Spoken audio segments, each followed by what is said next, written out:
अरे खेसारी, प्यार तू हमरा से कैला और लेके भागत है तू कजली के।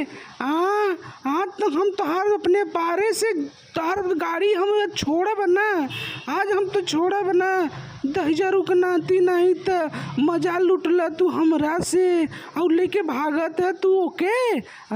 वो कुलछनी के। अरे छरवा तो छोड़ दे गाड़ी, नहीं तो ठीक ना होई। समझ में आइल? ठीक ना हुई तोर झोंटी उपार उपार के मारब रे अछरवा। छोड़ जल्दी से। समझ में नहीं आवत तो के ना हम दोनों मिले जाते बियाह करे ना। खेसारी हमसे प्यार करत हैं तोसे तो ऐसे मजा ले लेना।